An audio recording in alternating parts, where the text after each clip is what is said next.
Bismillahirrahmanirrahim.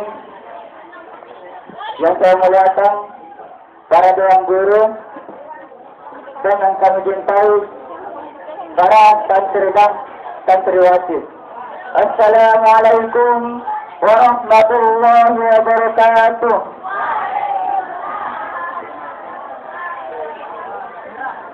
Alhamdulillah. اللهم صل وسلم وبارك على سيدنا محمد وعلى آله وأصحابه أجمعين أما بعد. قال الله تعالى في القرآن العظيم: أعوذ بالله من الشيطان الرجيم. بسم الله الرحمن الرحيم. لقد كان لكم في رسول الله أسوة حسنة. صدق الله العظيم. Ayuhal muhadirin rahimakumullah. Sebelum saya melanjutkan apa yang ingin saya sampaikan, saya ingin terlebih dahulu bertanya kepada santri dan santriwati, apa itu maulid? Saya ingin bertanya kepada santri dan santriwati, apa itu maulid?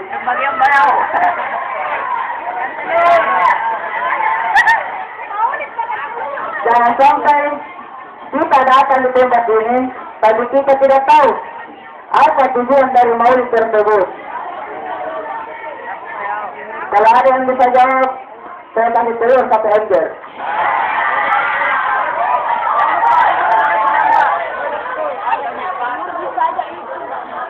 Kalau bilang jawabannya telur, itu bukan jawabannya.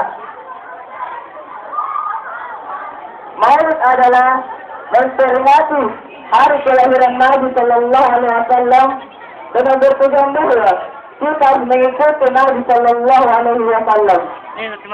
Nah, timbul pertanyaan, apakah kita masih mengikuti Nabi Sallallahu Alaihi Wasallam? Kalau memang kita masih mengikuti Nabi Sallallahu Alaihi Wasallam, maka sepantasnya kita rayakan Maulid setiap tahun. Tetapi kalau kita tidak mengikuti Nabi Sallallahu Alaihi Wasallam, malah terjerumus oleh perbuatan orang-orang kafir yang negatif, yang apa ada maulid setiap tahun. Bagaimana? Apakah perlu kita buatkan maulid Nabi Sallallahu Alaihi Wasallam kalau kita mengikuti perbuatan orang-orang kafir yang negatif? Harus kita kaji lebih dalam. Apakah kita benar-benar masih mengikuti Nabi Sallallahu Alaihi Wasallam atau tidak? Kalau mau bicara tentang anjuran dan kewajiban Nabi Sallallahu Alaihi Wasallam, maka ada ayat-ayat penting yang perlu kita pahami. Yaitu di dalam surah Al-A'raf ayat 158 yang artinya, katakanlah, hai manusia, sesungguhnya aku adalah utusan Allah kepadamu semua. Yaitu Allah yang mempunyai kerajaan langit dan bumi. Tidak ada Tuhan yang berhak disembah kecuali selain Dia. Maka berimanlah kamu kepada Allah dan Rasulnya, Nabi yang ummi yang beriman kepada Allah dan beriman kepada kitab-kitabnya, dan ikutilah Dia supaya kamu mendapat petunjuk. Di surah yang lain juga menjelaskan bahwa, yaitu surah Al-Imran ayat 31 sampai 32 yang artinya, katakanlah, jika kamu benar-benar mencintai Allah, maka ikutilah aku. Niscaya Allah akan mengasihi dan mengampuni dosa-dosamu.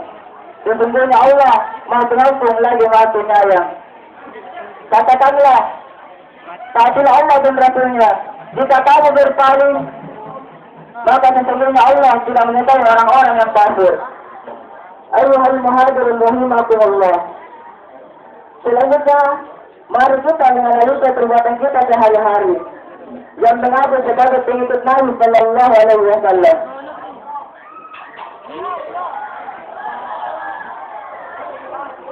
Ada dua hal yang selalu diremehkan oleh umat muslim di seluruh dunia.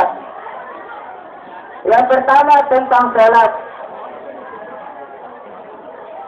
Kalau secara teknis, insya Allah, kalau kita masih 100% sama dengan Nabi Sallallahu Alaihi Wasallam, yaitu gerakannya sama, masih wajib 5 waktu, hitungan waktu sholat masih diambil dari posisi matahari, menghadap kiblat dan sebagainya. Tetapi mungkin kualitasnya sholat kita tidak sama dengan Nabi Sallallahu Alaihi Wasallam. Nabi Sallallahu Alaihi Wasallam sholat dengan baik dan tenang. Sebagian dari umatnya sholat dengan kurang sempurna, terburu-buru sambil memikirkan segala sesuatu. Sangat disayangkan bahwa banyak sekali pengikut Nabi Sallallahu Alaihi Wasallam justru tidak melakukan yang namanya sholat. Mungkin ada yang hanya menghadiri sholat Jumat saja, atau hanya menghadiri sholat Idul Fitri dan Idul Adha. Mengapa begitu banyak orang yang meninggalkan sholat dengan tidak tenang, tetapi masih mau dianggap sebagai pengikut Nabi Sallallahu Alaihi Wasallam? Dan lebih parahnya lagi, ada orang yang tidak sholat justru mau datang ke masjid untuk merayakan maulid Nabi Sallallahu Alaihi Wasallam tanpa ada rasa malu. Mereka datang ke masjid bukan karena cinta kepada Nabi Sallallahu Alaihi Wasallam, tetapi karena cintanya kepada telur. Dia datang ke masjid bukan karena ingin mencari keridhaan Allah Subhanahu Wa Taala, tetapi karena ingin mencari keridhaan telur. Sampai Nabi Sallallahu Alaihi Wasallam akan menangis setiap hari jika dia menyaksikan kita. Ayyuhal muhajirin rahimahullah. Selanjutnya, bagaimana dengan sholat Jumat kita? Mungkin 50% dari jamaah menghadiri sholat Jumat dalam keadaan setengah sadar atau tertidur. Banyak khotib yang belum belajar berbicara dengan baik dan semangat. Banyak khotib yang belum mau berbicara di umum dengan baik dan semangat, malah membuat jamaah tertidur. Di sini timbul lagi pertanyaan, apakah jamaah salah karena banyak yang mengabaikan ilmu yang ini diberikan oleh orang alim? Mereka merasa enakan tidur. Apakah khotib salah karena belum mau berbicara di umum dengan baik dan semangat, malah membuat jamaah tertidur? Sayang kalau umat Islam tidur terus pada saat ada orang alim yang ingin memberikan ilmu yang benar dan bermanfaat di dunia dan di akhirat. Mungkin Nabi Sallallahu Alaihi Wasallam akan menangis setiap hari jika dia menyaksikan kita.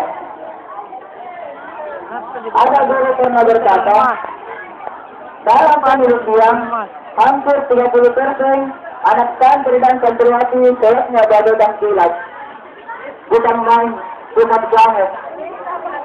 Belum lagi gerakan sholatnya, Masya Allah, bagaikan burung onta yang turunkan lehernya. Jadi pelajaran pertama bagi kita, sempurnakanlah sholat kita. Terus bagaimana cara mengikuti cara sholatnya Nabi Sallallahu Alaihi Wasallam? Aduh, ini simpel banget jawabannya, yaitu dengan rajin datang ke masjid untuk pergi pengajian. Karena yang beritahu selama beberapa hari ini bagaimana cara sholat yang sah di dalam kitab Tanwirul Qulub. Ini yang pertama. Dan yang kedua, tentang umat yang merokok. Survei melaporkan bahwa